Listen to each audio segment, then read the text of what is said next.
देव जय देव जय देव जय देव जय देव जय शिव मार्तंडा।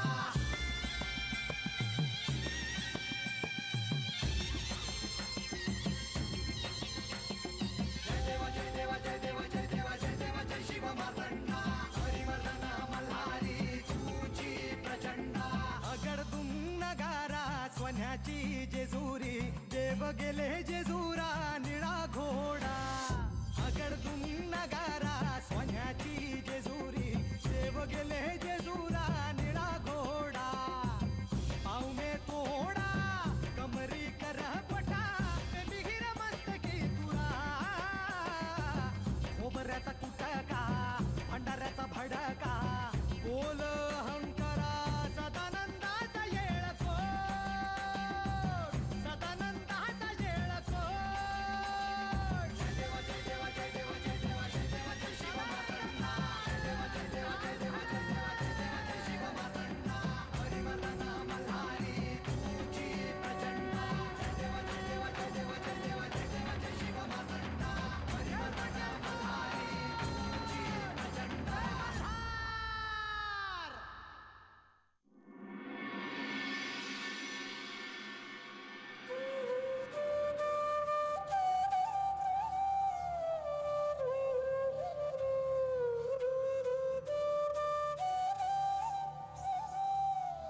म्हाळसा कशी आहेस आता? म्हाळसा म्हाळसा सगळ्यांना तुझी भीती वाटते आहे।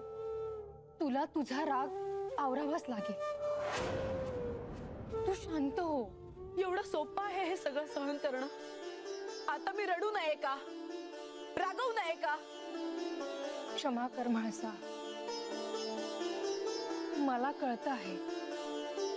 नाही, माझी अवस्था काय आहे हे कुणालाही कळत नाहीये। माझं तोंड लपवून या राजवाड्याच्या 4 भिंतीत बसले आहे मी। बाहेर जायची पण लाज वाटते मला। माझे पती मला सोडून गेले। माझी चूक नसताना सगळे मला दूषण देणार। असं रडून काही होणार नाहीये म्हाळसा।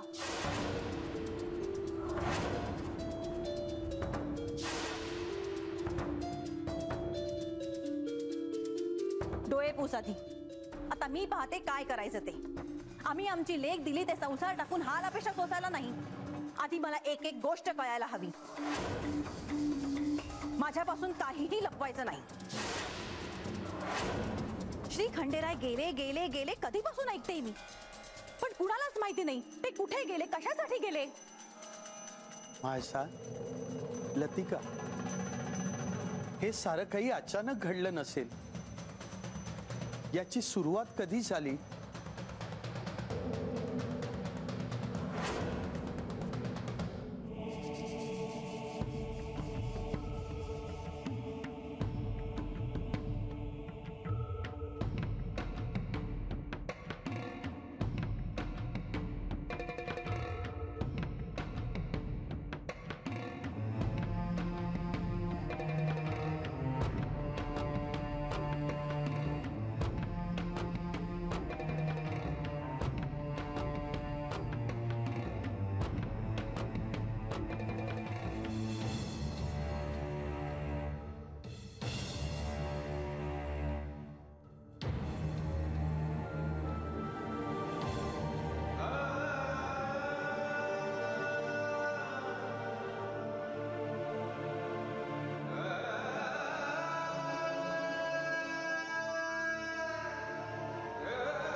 हे नारायणा,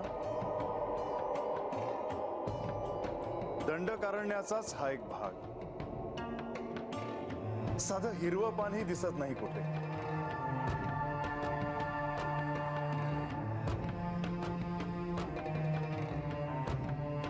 पक्ष्यांचाही आवाज कुठेही नाही।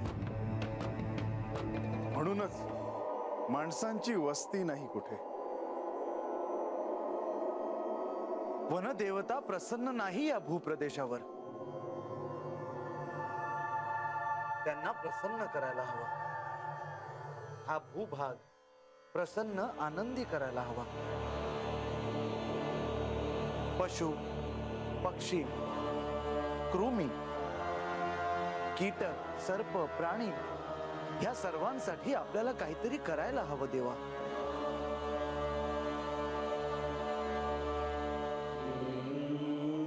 हे अंतरिक्ष शांत करायला हवे.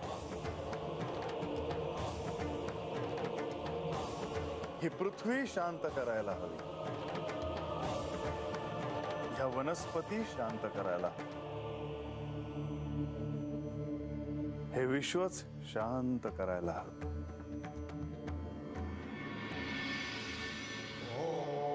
दयो शांति अंतरिक्षं शांति पृथ्वी शांतिरापः शांतिरौषधायः शांतिः वनस्पतयः शांतिर्विश्वदेवाः शांतिर्ब्रह्म शांतिः सर्वशांतिः शांतिरेव शांतिः सा मा शांतिरेधि. ओम शांतिः शांतिः शांतिः.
घे बाबा घे चारा खा. गणूबा नाही राग येणार नसेल तर एक विचारू का रे? नाही म्हणजे घोडा हिरवा चारा खातोय. वय तू गप गुमान इथं उभा राहा आणि त्याची चारा दे खायला. ए खा बाबा, ए चारा खा घे. आता त्या घोड्याला काय झालं म्हणायचं? जो चारा का खात नाही? मग तेच तर मागाशी तुला विचारत होतो, हे घोडा चारा खातोय का नाही. अरे अरे पकड, अरे पकड त्याला पकड. अरे कसा पकडणार? घोडा उधळलाय बघ किती. अरे आता आज चल बिगी बिगी आतमध्ये जाऊन त्या सेवकांशी सांगायला पाहिजे. चल.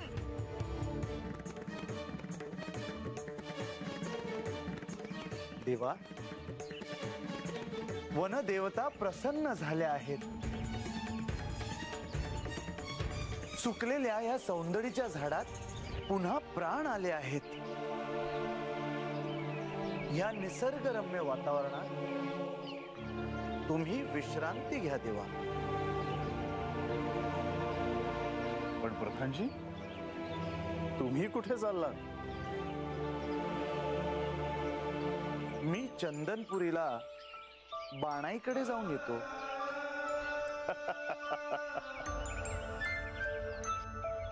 प्रधानजी, तुमचा हा स्वभाव मला खूप आवडतो. मूळ मुद्दा तुम्ही काही सोडत नाही. म्हणूनच जेजुरीहून येताना बानूने दिलेली घुंगडी आणायला विसरला नाहीत.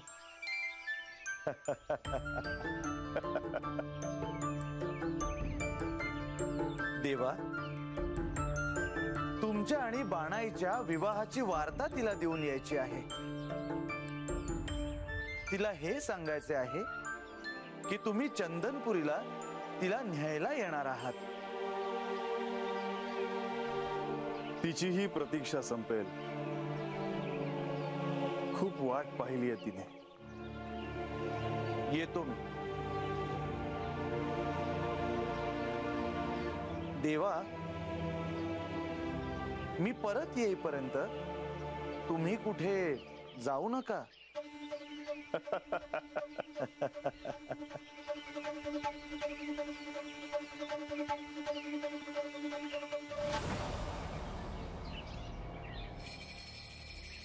बानू, आता केवळ काहीच अवधी राहिला आहे.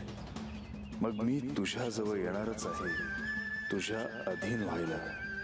तुझे प्रेम, तुझी भक्ती सफल झाली आहे.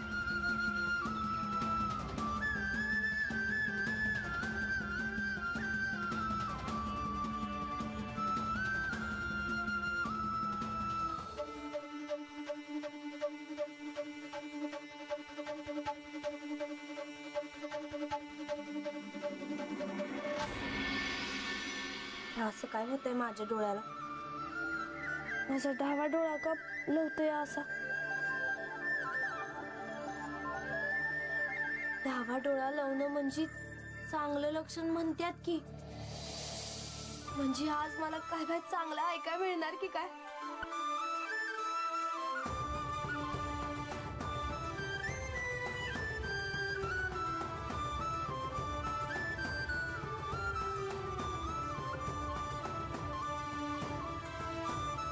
माझ्या देवा, माझ्या खंडेराया, तुम्ही आज मला भेटायला येत्या.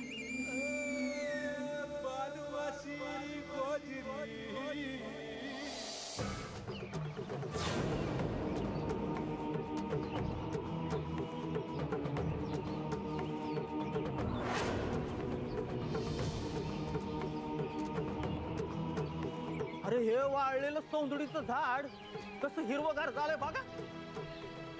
नुसतं सौंदडीचं झाडच नाही तर अख्खं रान कसं हिरवगार झालंय बघा. पण आहेत तरी कोण हे? मोठं महाराज दिसते. मला बी तसंच वाटतंय. पाया तरी पुढे. हा,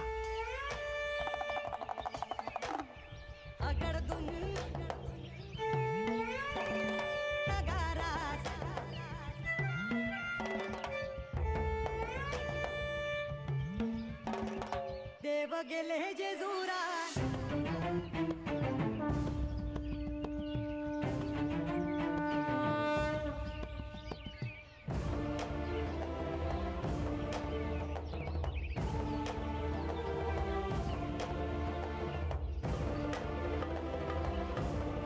महाराज, कोण कुठलं म्हणायचं तुम्ही?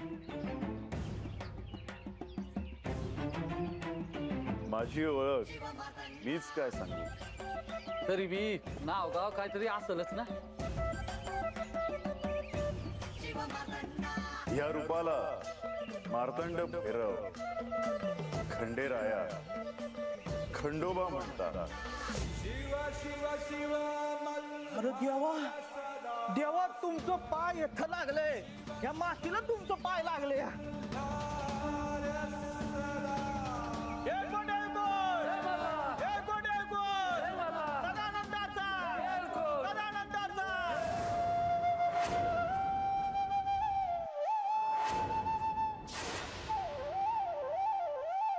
देवा, तुम्ही सगळं रान कसं हिरवगार केलं. आता इथं माणसांची वस्ती होईल पण इथं पाणीच नाही. आता तुम्हीच सांगा देवा, जर का पाणीच नसेल तर जीव कसं जगतात? पाणीच नसेल कसे जगतील जीव?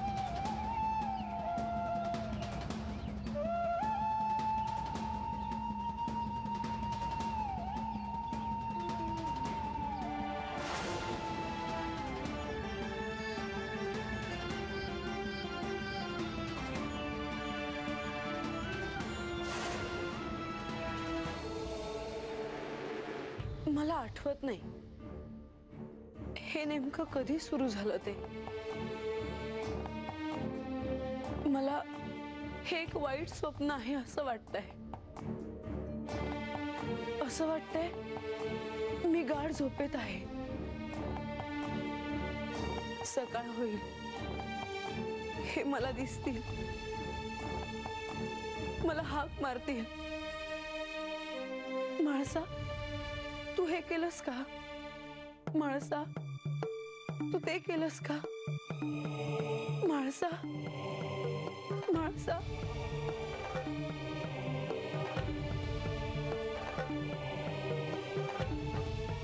तुला सांगितलं ना रडायचं नाही म्हणून. डोळे पुस आधी. मायानंदा,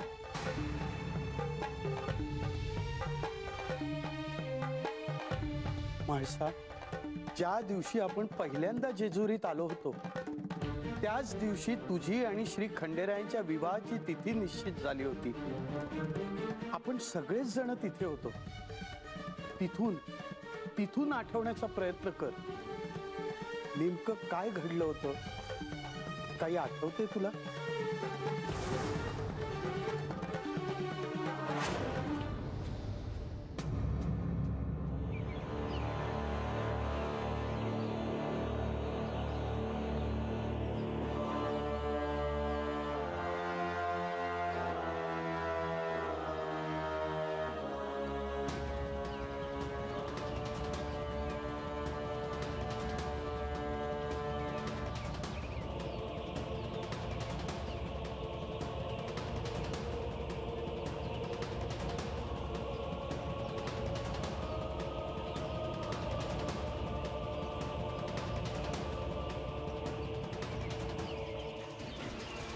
हे धरित्री, तुझ्याकडे अक्षय जलकुंभ स्वाधीन करतो आहे.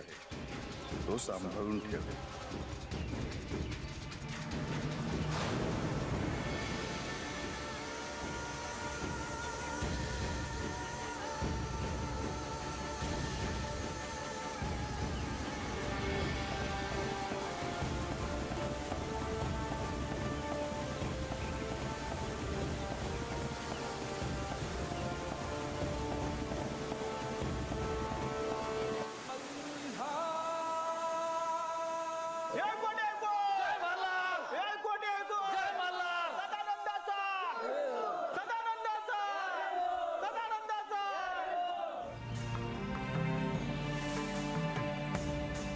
म्हाळसा, अगं काही आठवतंय का तुला?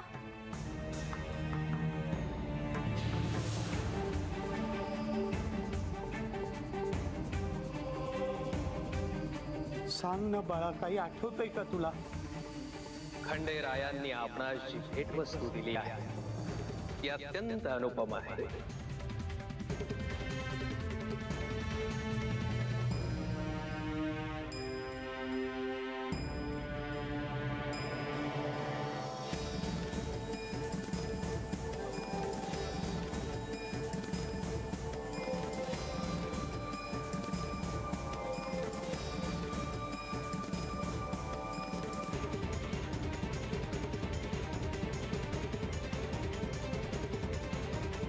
हळदीचे हे शिवलिंग जोपर्यंत आपल्या मूळ स्वरूपात राहील तोपर्यंत आपले श्री खंडेरायांशी असलेले अर्धांगिनीचे नाते अबाधित राहील. परंतु ज्या क्षणी हे हळदीचे शिवलिंग आपला मूळ आकार सोडेल त्या क्षणी आपणा उभयतांच्या नात्याला तडा जाईल.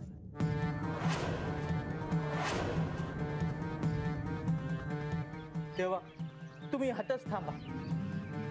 अहो, तुम्ही हात थांबलात तर आम्हासनी तुमची सेवा करायला मिळेल. तुम्ही हातच थांबा देवा. होय, पोरा बाळासनी घेऊन आम्हाला जेजुरीला नाही येता येत. तुमचं दर्शन नाही घडत देवा आम्हासनी.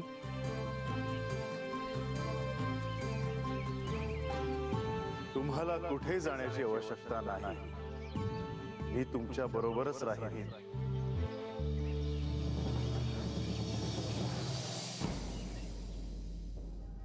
हो, मला आठवलं. बहुधा यांना ठाऊक होतं हे सोडून जाणार आहेत.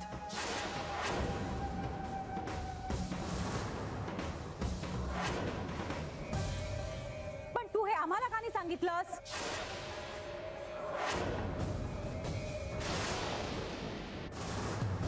तुम्ही मला कुठे सांगितलं? महाशास्त्रींनी माझं भविष्य वर्तवलं आहे हे तुम्ही मला सांगितले नाही.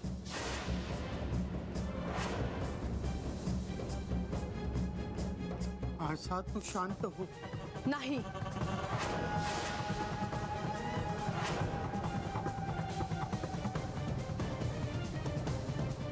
मला कळायलाच हवं हे कुठे गेले आहेत ते.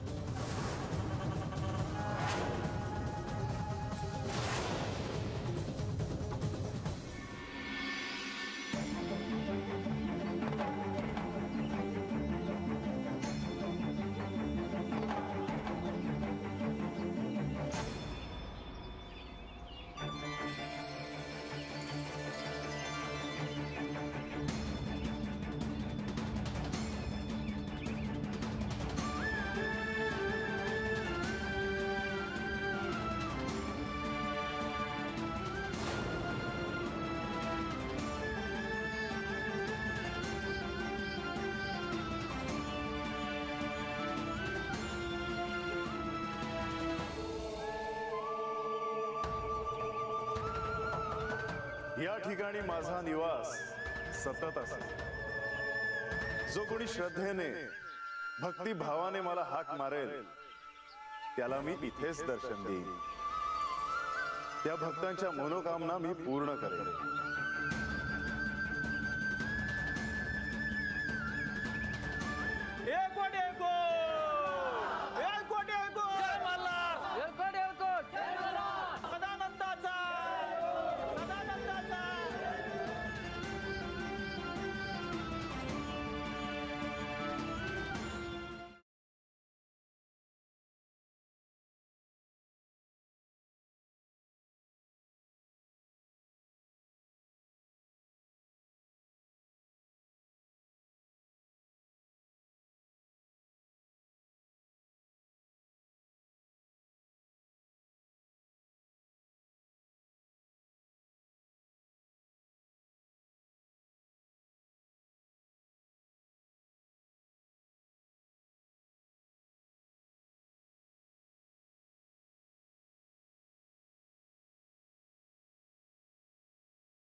तुला एक महत्वाची वार्ता देण्याकरता इथे आलो आहे बाणाई. नीट लक्ष देऊ नाही। श्री खंडेराय केवळ तुला इथे भेटायलाच नव्हे तर तुझ्याशी विवाह करायला जेजुरीहून चंदनपुरीला यायला निघाले आहे।